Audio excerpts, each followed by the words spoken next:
Hello everyone, Greg here, and since the release of the Galaxy Fold, I've been seeing a lot of people online debating whether or not Apple should step into the market and create its own foldable phone. Now, this isn't exactly even out of the realm of possibility. Apple has had patents for foldable phone designs for a number of years now. So this is obviously an idea they thought of way before the Galaxy Fold was even out, and it's probably an idea that they've workshopped, that they have some prototypes of, maybe even a few different working prototypes of how a foldable phone should work, but the question is, will Apple ever release one? And should they? First of all, I want to say that I really got the idea going for this video when I saw some concept by Roy Gilsing at Concepts iPhone. So if you're into the concepts I'm showing in this video, I really think you should go check out the description and look at that video of the full concept video, because I think he did a really amazing job with the idea of a fully foldable iPhone as a concept, and if Apple released a product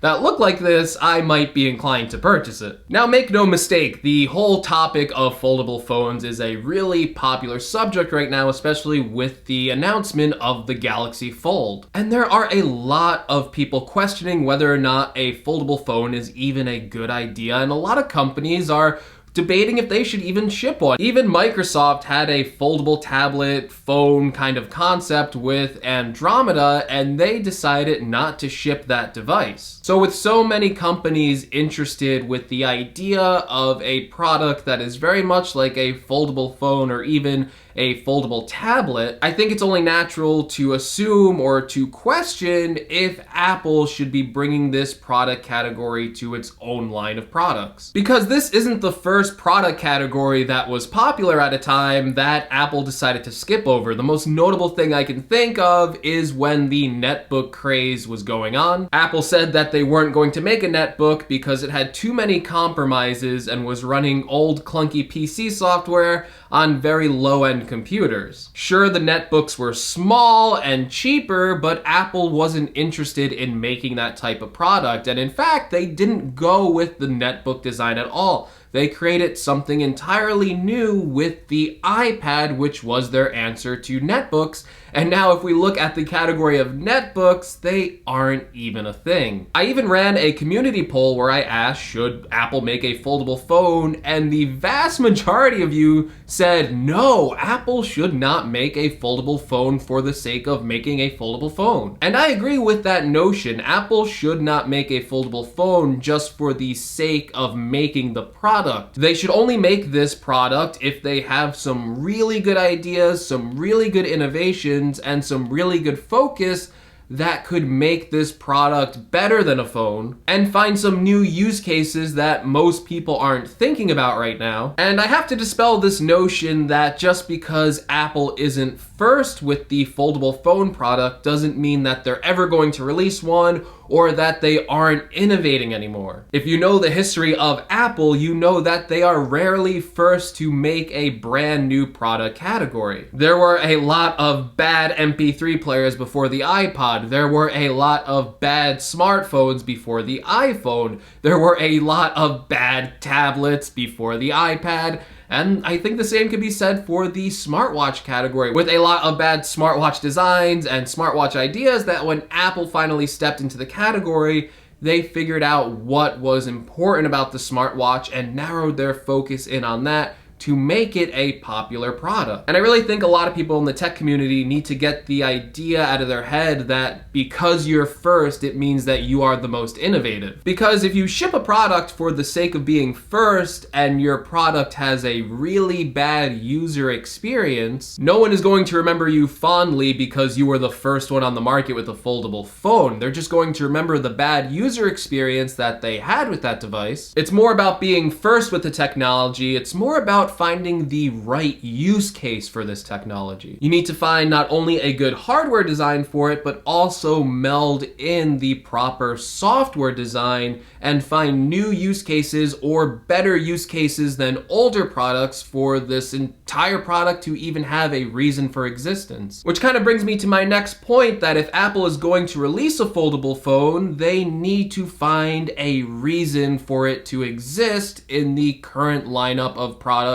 that we already have. And I always think of this classic moment when Steve Jobs was presenting the first iPad. He said the iPad needed to fill in a new category of devices. It wasn't there to replace the iPhone, it wasn't there to replace a laptop, but in the middle, the iPad found some tasks that it was better at than an iPhone, better than a laptop. By finding the category of tasks that the iPhone and laptop could do, but that the iPad was better suited for, they were able to make this product category have a really good reason to be around. So that leads me to the question of what could a foldable iPhone be that is better than a tablet and better than a phone? Well, for one, the most obvious answer to this question is that it gives you a smaller size form factor that you can pack a bigger screen into. And when you have a device that has a bigger screen, that can inherently be better for a lot of different applications. So having a smaller device that you can fit in your pocket and fold out into a bigger screen would be great in areas like business, where you have people who are out in the field who need to carry lightweight products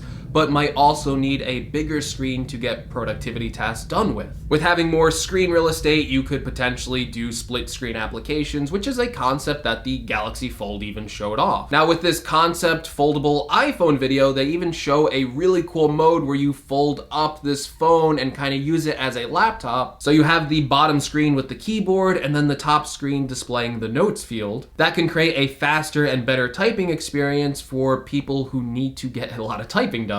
Also, by this device having a bigger screen, that also leads to better uses for more creative tasks. So right off the top of my head, I can think that video editing and photo editing on a bigger device are going to be better. I can also think of a use case for artists if you packed in maybe a smaller Apple Pencil with this device, that you could even make the case that you have this phone that you fold into a tablet, and then you can start doing things like digital art on it. By having this device that's always around you, almost like a sketchbook, that could be a really powerful tool for a lot of artists out there. It also makes the case that this device would be better for consumption as well. So naturally, watching video on a bigger screen is better. Also, browsing photos, going through your email, browsing through websites, or even unfolding this tablet into a book mode to read a book, you can kind of almost see how that inherently copies the design of a traditional book. Those kinds of use cases would be better for this foldable iPhone concept. And could this new foldable device potentially have even use cases that we aren't thinking of in a traditional sense? And maybe for a new use case, we know that Apple is working really hard at augmented reality, so maybe this device could have something to do with giving you a bigger field of view